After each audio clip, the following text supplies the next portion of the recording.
My name is Peter Lansberg. I'm from the University of Groningen in the Netherlands, and I'm invited today to discuss with you a certain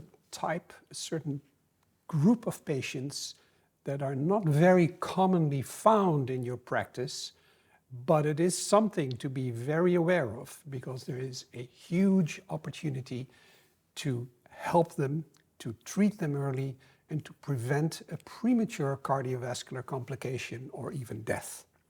I'm talking about familial hypercholesterolemia and a specific subtype, the homozygous familial hypercholesterolemic patients. Now, familial hypercholesterolemia, or FH, is a disease which is caused by a genetic mutation. It's a monogenetic disease and quite prevalent in the heterozygous form, roughly 1 in 200, 1 in 250, almost on a global scale. And in the homozygous form, it is less frequent, but still present in 1 in 150 to 250,000 patients on a global scale as well. Intriguingly, it's a very opportune moment to discuss rare genetic diseases. Today is March, and just at the end of February, we had the so-called Rare Disease Day, a reminder of the importance of having an attention to be aware of rare diseases. Rare diseases are defined by having 40 to 50 cases per 100,000 people. And in Europe, there are roughly 36 million patients with rare diseases. And of course, FH is a very prominent one. It's the most common monogenetic disorder in our whole disease spectrum. Another important news item I would like to add in this presentation is that very recently, at the end of 2023, new guidelines have come out from the International Atherosclerosis Society and from the European Atherosclerosis Society, providing us with new directives, new guidelines on how to manage, diagnose, and treat FH patients. So this is the paper from the International Atherosclerosis Society discussing the broad spectrum of familial hypercholesterolemia, and this is the recently updated version of the European Atherosclerosis Society, focusing more on the management of homozygous familial hypercholesterolemic patients. Let me start by very briefly highlighting the most important diagnostic features of homozygous FH. I think most prominent, this is a disease with very serious consequences at a very, very young age. And having a proper screening program in your country or in your institute is really relevant to make sure that you find those individuals at a very early age before complications develop. So these are a few pointers showing you where you can put your awareness, where you can be aware of when to think about homozygous familial hypercholesterolemia. Obviously, it's very, very high cholesterol, untreated more than 10 millimoles or 400 milligrams, and treated more than 8 millimoles or 300 milligrams per deciliter. Again, cholesterol is not something that you can visualize in the appearance of a patient, but there are very characteristic physical signs and symptoms that could help you.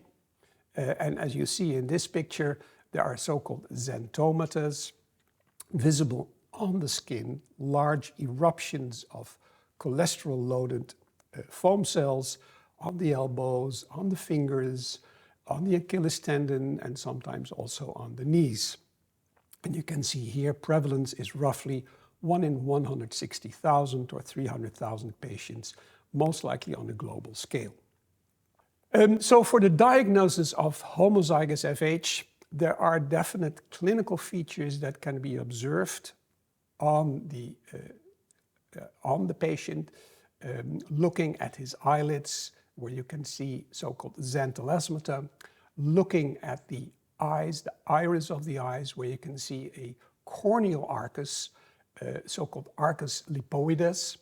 If this is observed in patients that are a little bit elderly, it's not that uncommon to find, but if you find that before the age of 40, 45, it's a distinctive feature of familial hypercholesterolemia, and very classic, the Achilles tendon thickening and also the thickening of the extensor tendons of the hands. Clinical criteria can be used most likely in the heterozygous forms of familial hypercholesterolemia, using the Simon-Broom criteria or the Dutch Lipid Clinic Network criteria or the MedPet criteria.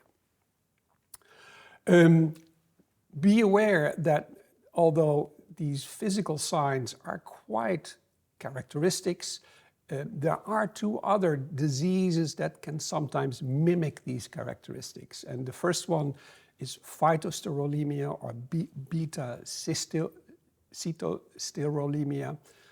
This is an excess of plant sterols that also circulate in the bloodstream and that can also manifest as xanthomas. This is a completely different disease where we use different treatment strategies, focusing on plant sterols in the diet and using cholesterol absorption inhibitors like ezetimibe to treat. And finally, the so-called lysosomal acid lipase deficiency or Wolman disease in children, which is a cholesterol ester storage disease. And again, although comparable treatments can be used like statins and ezetimibe, there are specific therapies like LUL replacement therapy for these type of patients. One important aspect, especially in homozygous FH, is the genetic background. And this is slightly more complex, despite the fact that it's a monogenetic disease, which is quite easily now to be diagnosed with modern terms of modern types of next generation sequencing. But realize the complexity lies in the multiple forms, the multiple different mutations that are present in patients with FH. So 3 genes are in the forefront: LDL receptor gene, the ApoB gene, which is associated with the LDL particle, and the PCSK9 gene, which is associated with the expression of LDL receptors. As you can observe here, there are more than 2,300 different unique LDL receptor gene mutation causing FH. So that is quite a intensive screening of the genes associated with the LDL receptor to find these type of mutations. Another intriguing aspect of the genetic background, and especially with the homozygous forms, is what is the constellation of the alleles and what type of mutations do they carry. In a simple way, a homozygous patient has received 2 defective genes from both mother and father. This is quite frequently observed with interfamilial marriages. So in most of these cases, the gene defect is very likely to be the same. However, you can also have different types of mutations that are associated with a defective LDL receptor or a completely ineffective LDL receptor, a non-functioning LDL receptor. So that's a null mutation versus a defective mutation. Then we have also so-called compound heterozygous, and these are patients that have mutations in both genes, so the one associated with the mother and one associated with the father, but these are different type of mutations, so they're not the same mutation, and this can even be a mutation in different genes coding for different proteins. So for instance, you can have a mutation in the PCSK9 gene on one allele, and you can have a mutation in the LDL receptor gene on the other allele. The type of mutation and also its presence in one or two alleles really translate in the extent of hypercholesterolemia, and you can see that the homozygous LDL receptor null mutations rank highest in levels of LDL cholesterol and of course also in terms of cardiovascular disease. This is some data from the Netherlands where we did a large screening program, national screening program, and this is data from over 3,000 well-characterized, genetically well-characterized FH patients. And what you can see on this slide are three groups. So these are the double heterozygous patients, these are the compound heterozygous patients, and these are the true homozygous patients. And also you can observe if it's a defective mutation, a negative defective mutation, or a negative mutation. Now, in cases of both alleles having negative effective LDL receptor function, you can see those are associated with very high LDL receptor or very high LDL cholesterol concentrations in plasma up and over of 20 millimoles per liter. And in case of defective mutations or a combination of negative and defective mutations, you can find slightly lower LDL cholesterol levels. And in the heterozygous form, the defective mutations even are not that distinguishable from patients that have hypercholesterolemia based on polygenic factors or maybe even on lifestyle.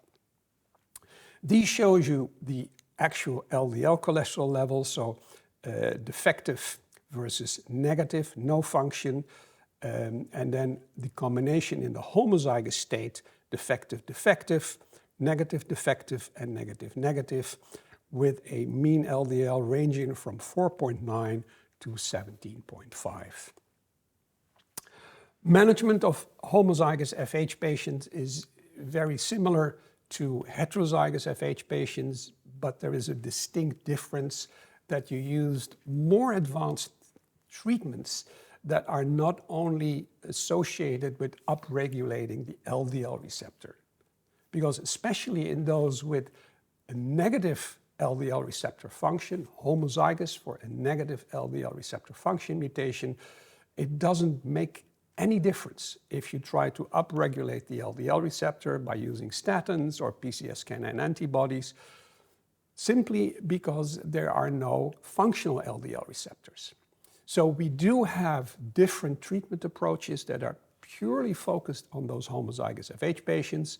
The first and most often and frequently used is lipoprotein apheresis, which is a type of dialysis that removes the LDL from the bloodstream. Very effective, but it has to be repeated almost on a weekly and sometimes on a bi-weekly basis. We have two other drugs that have come to help us in managing those severe hypercholesterolemic patients. That's lometopib. That's an inhibitor of ApoB synthesis. So if ApoB cannot be synthesized or is reduced in synthesis, you have less VLDL and ultimately also less LDL. It's fairly effective, but it is associated with some side effects, especially fatty liver disease.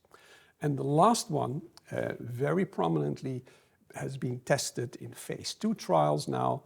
The ANGPTL3 inhibitor showed very promising results, but it's a new drug, so safety has not been that well established, and it seems to be also dependent on the genetic background if these drugs are effective.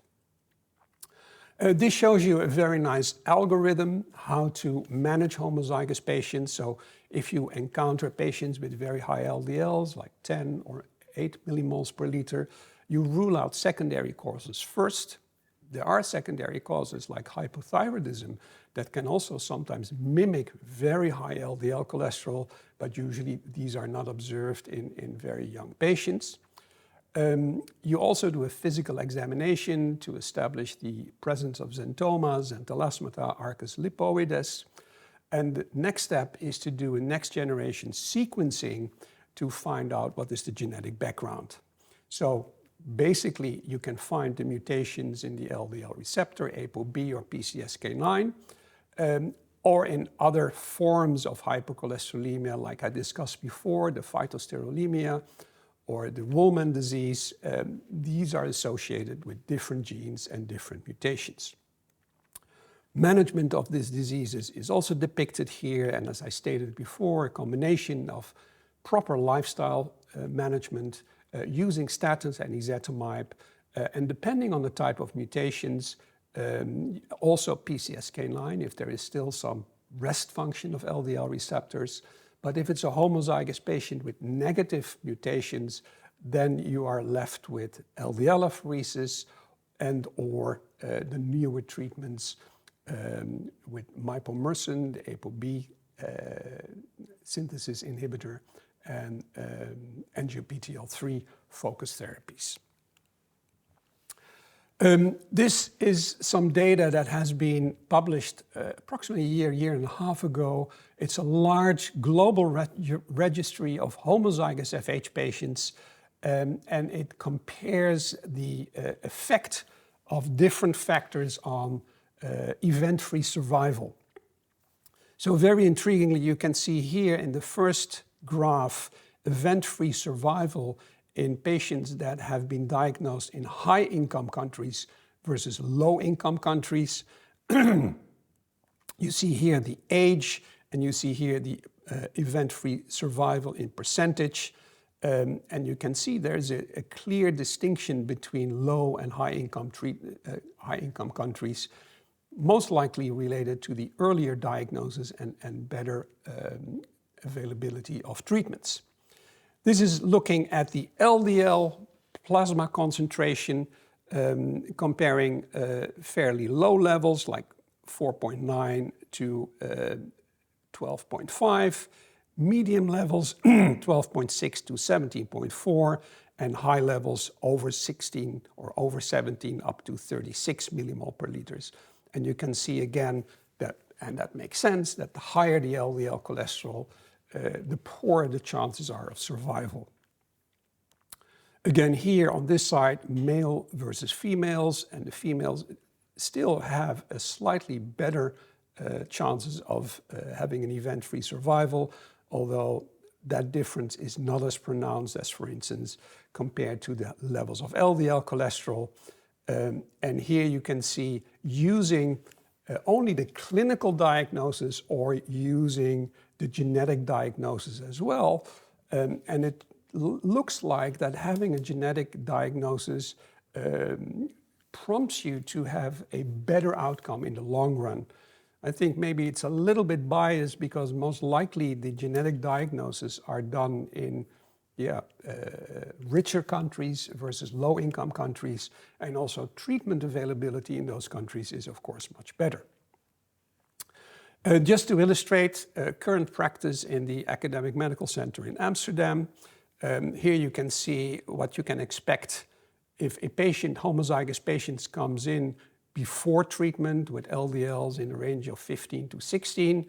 Here you can see what you can expect using a statin or a high-intensity statin. Then you can expand that with adding ezetimibe and a PCSK9 antibody. This is combining these also with lipoprotein LDL apheresis. And in the last bar, you can see the addition of angioPTL3 antibodies. You can see a very nice drop from almost 15 millimole per liter to approximately 3 millimole, 2 to 3 millimole per liter. This shows you the real-life effects of these treatments. These are 7 homozygous FH patients, their baseline LDL cholesterol and the achieved LDL cholesterol, which is quite impressive, using modern treatments like evinacumab. Most of them also have apheresis on a monthly basis, and this patient didn't have evinacumab, but only apheresis on a weekly basis, or evinacumab and no apheresis. And you can see that the combination of these very intensive treatments allow you to reach really optimal targets in these difficult to treat patients. To illustrate it in a real-life case, I chose this case from medical case reports because it's something that you can read and update yourself. It's a Chinese boy, 8 years old, who presented with signs and symptoms of acute coronary syndrome, 8 years old, so very young. And one important aspect is also illustrated where you can see that it's not only the boy itself, but there was 7 other family members that were also affected. Physical exam, I just want to highlight that the extensive xanthomatous and also the arcus lipoides at this very young age, and these were his lipid profile lab results. Total cholesterol of almost 18 millimoles and LDL of 14 millimoles. This shows you the family tree. It's very important if you find an FH patient to draw up this family tree because it gives you the directives how to address the other family members. And as you can see, both parents were affected. At the arrow you find the homozygous boy, and what they found, there were 2 heterozygous sisters, there were 2 homozygous sisters, and 1 sister that was actually not affected with hypercholesterolemia. And you can see here the data of the different family members with cholesterol levels going from 14 and very similar in the sisters, 12 and 12. And intriguingly, these were homozygous and these were the heterozygous LDLs of 4.27, almost 4 and almost 5. And this is the affected father and mother that were also heterozygous and also affected with elevated LDL cholesterol, but clearly not at the extensive level as in the homozygous form. In this 8-year-old boy, they also did extensive imaging studies.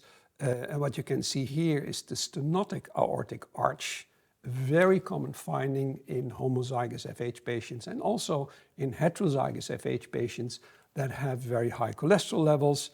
Here you can see the narrowing of the coronary artery very distinctively, and this is IVA study showing you the diameter of the artery prior to the stenosis, at the stenosis, and post-stenosis, providing us very distinct information about this particular location of the narrowing and most likely a candidate for doing maybe a PTCA in the future. How was this boy treated? Of course, he had medication that were helpful to treat and manage his cardiac condition. He showed signs of ischemia. And for lipid lowering, they used rosuvastatin and ezetimibe, and that didn't affect his LDL cholesterol. And the reason is quite simple, because he had no functioning LDL receptors. So the only alternative was to use treatments that are LDL receptor independent.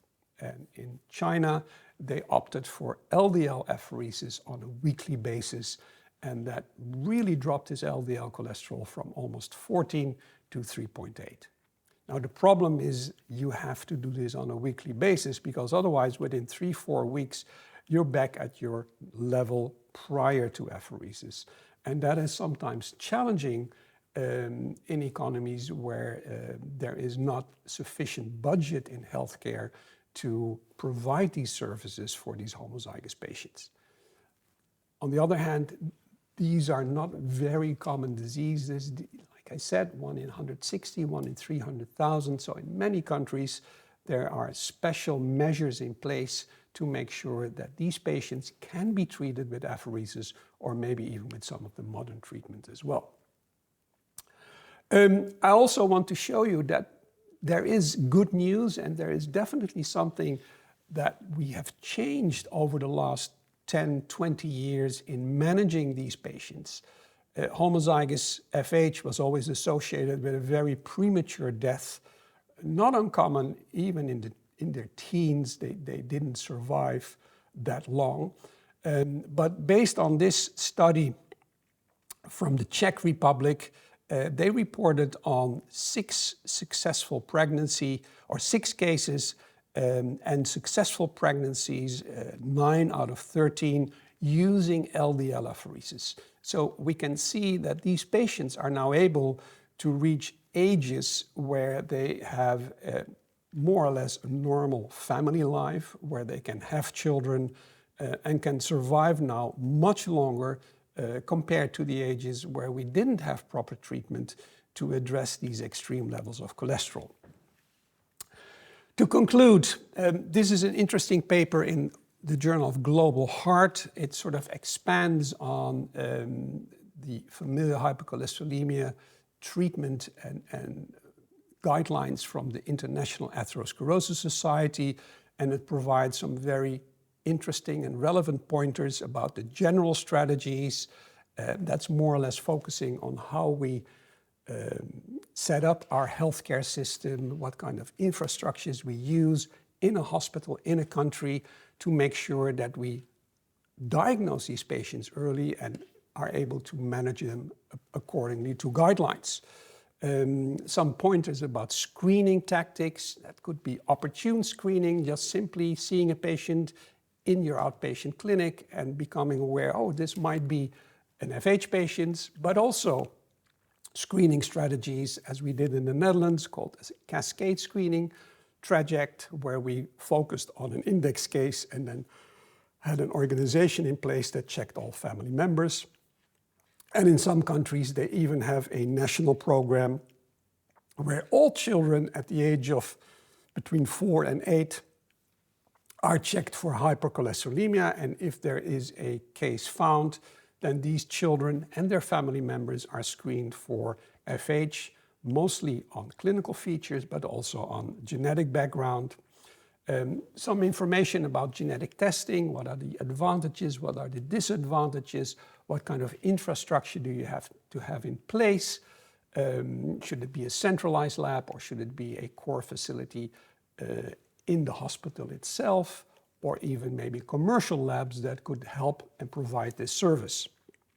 And finally, in managing these patients, what treatment approaches are available in terms of lifestyle, in terms of coaching, in terms, of course, using evidence-based treatments for these patients from evidence from clinical trials, and for FH, in terms of long-term results. The new drugs do not yet have these outcome effects, but the effect that they show us on LDL cholesterol is so convincing that I think it's quite reassuring to use these type of novel drugs in these patients with very serious problems. Another really important aspect is how to manage women in childbearing age who want to get pregnant in heterozygous form, but also in homozygous form. As I showed you before, having homozygous FH does not mean that you won't survive long enough to have children. You can have children, but you need to be counseled and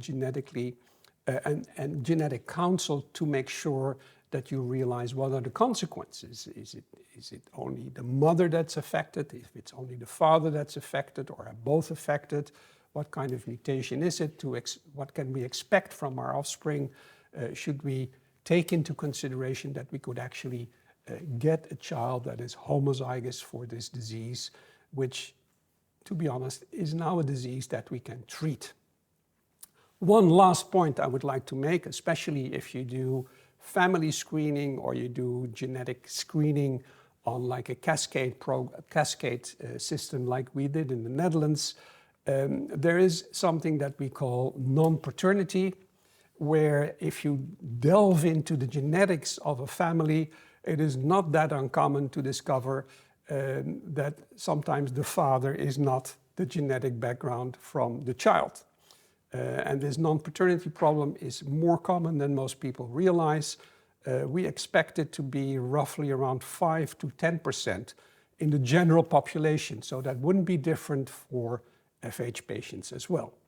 Something to be aware of, especially when counseling patients or when patients come to your office for the first time and they want to do an extensive evaluation of family members, it's something to be aware of. So this was my last slide. If there are any questions, you can find my email address. If you want to have access to the publications that I used for these presentations, most of them are open access publications, but I'm more than willing to share these publications with you and send them to you if you would like to have them. So let me thank you for your attention. I wish you all the best, and I hope this will help you, assist you in providing optimal care for these very difficult to treat, difficult to manage patients, but with our modern approaches that we have today, provide a much better outlook than 10, 20 years ago. Thank you very much.